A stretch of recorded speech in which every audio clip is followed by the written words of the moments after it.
So, the researchers, along with the community, have now gone and collected their data. They've figured out what is the main paradigm, what is the main theme, what are its contradictions, right? How do people themselves view them? Now is the time to develop what we could call teaching materials, codification of that knowledge.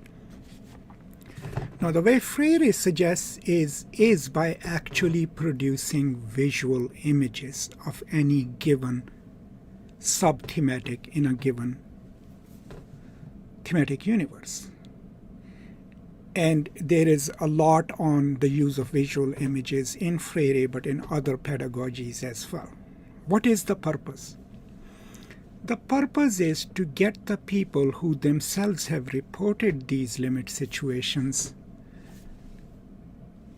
to detach that from themselves as an object of study, as a visual image, and then think about it critically.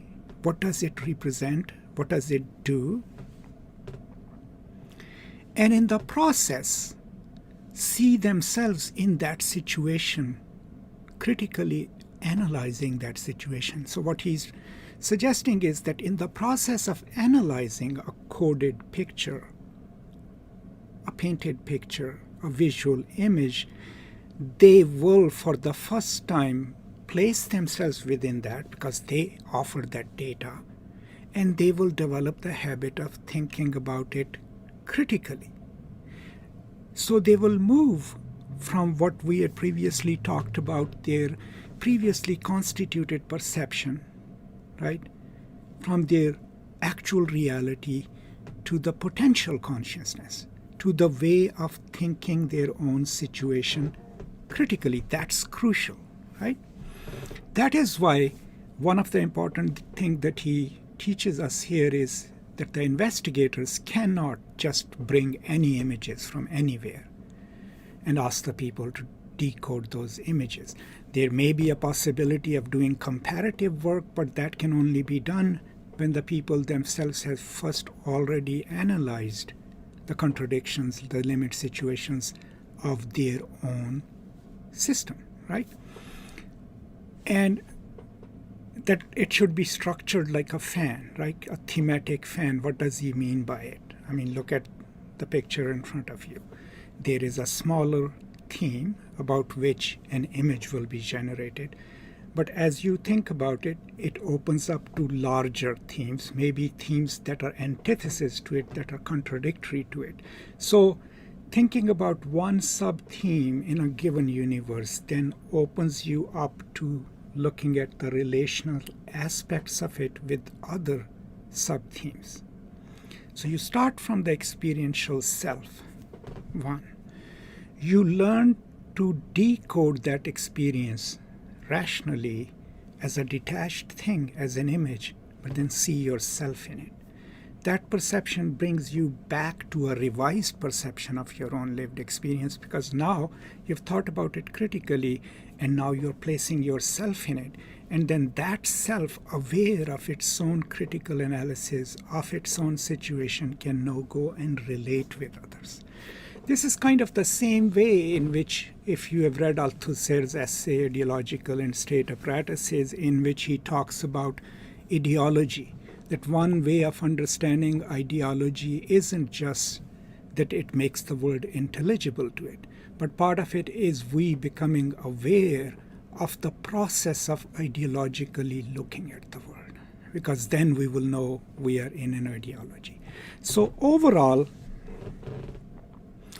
the main caution here is that do not use images or visual aids which have got nothing to do with the culture that you're trying to help, right? Generate your codes, your coded messages, your pictures, your images from within the community. People need to be able to relate to them. They need to be able to see themselves in them, and then move beyond that to a larger area of related thematic universes.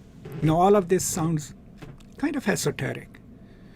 So let's say if you were to create a picture, I go and work with the people in my village, I want to figure out what governs their life. What thematic universe do they live in? I collect my data, right? And then I draw a picture, right, of a man working in the field, plowing his field, a woman carrying water over her head from the water source to the home. A picture that they can absolutely relate to. The contradictions that I want to point out is that the division of labor. Women work too, but man's labor is considered more important. Or maybe the inequality which is considered natural between men and women, right? But that image is something that they can relate to as men as well as women, and then they can decode it. So simple decoding would be, women fetch water, men plow the fields. Maybe that leads them to thinking, why is it that women always fetch water? Why can't men fetch water? Is fetching water just an easy task? No, it isn't, right? And so then beyond that, from that image, you can take it to family, you can take it to gatherings. So that would be the relational aspects of one thematic universe to the other.